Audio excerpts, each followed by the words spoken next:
વડોદરા જિલ્લાના વાઘોડિયા ટાઉન બજારમાં ગત રાત્રે ફિલ્મી ઢબે લૂંટની સનસનાટીભરી ઘટના સામે આવી છે. ટાઉન બજારની લાઇબ્રેરી પાસે આવેલી ડીસી જ્વેલર્સ નામની દુકાનના માલિક જિગ્નેશભાઈ પોલા રાત્રે આશરે 8 વાગ્યાના સમયે દુકાન બંધ કરીને નારાયણનગર સોસાયટી સ્થિત પોતાના ઘરે જઈ રહ્યા હતા ત્યારે આ બનાવ બન્યો. વડોદરા જિલ્લાના વાઘોડિયા ટાઉન બજારમાં ગત રાત્રે ફિલ્મી ઢબે લૂંટની સનસનાટીભરી ઘટના સામે આવી છે.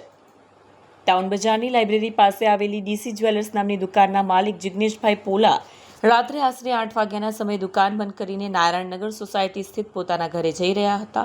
આ દરમિયાન સોસાયટીના નાકા પાસે અગાઉથી જ ઘાત લગાવીને બેઠેલા એક બાઇક પર સવાર 3 બુકાનીધારી શખ્સોએ તેમને રોક્યા. વેપારી કંઈ સમજી શકે તે પહેલા જ લૂંટારૂએ લાકડાના ફટકા વડે માથાના ભાગે હુમલો કર્યો. તેઓ જમીન પર પટકાયા. ત્યારબાદ તેમની પાસે રહેલી અંદાજિત 300 ગ્રામ સોનાની જ્વેલરી અને આશરે 5 લાખની રોકડ ભરેલી બેગ લૂંટી લીધી અને નાસી છૂટ્યા. નાસી છૂટતી વખતે લૂંટારુઓની બાઇક રસ્તા પર આવેલા ગટરના ઢાંકણ સાથે અથડાતા સ્લીપ થઈ ગઈ હતી, જેના કારણે ત્રણેય શખ્સો રસ્તા પર પટકાયા. આસપાસ લોકો એકઠા થવા લાગતા ગભરાયેલ લૂંટારુઓ પોતાની બાઇક ઘટનાસ્થળે મૂકી અંધારાનો લાભ લઈ ભાગી છૂટ્યા. બીજી તરફ વાઘોડિયા પોલીસ, એલસીબી અને એસઓજીની ટીમો સહિત ઉચ્ચ પોલીસ અધિકારીઓ ઘટનાસ્થળે દોડી આવ્યા. પોલીસે લૂંટારુઓની બાઇક કબજે કરી સીસીટીવી ફૂટેજના આધારે આરોપીઓને ઝડપી પાડવા માટે તપાસનો ધમધમાટ શરૂ કર્યો છે. વિડીયો જર્નાલિસ્ટ મુકેશ પરમાર સાથે સત્યા ટીવી ન્યૂઝ, વાઘોડિયા, વડોદરા.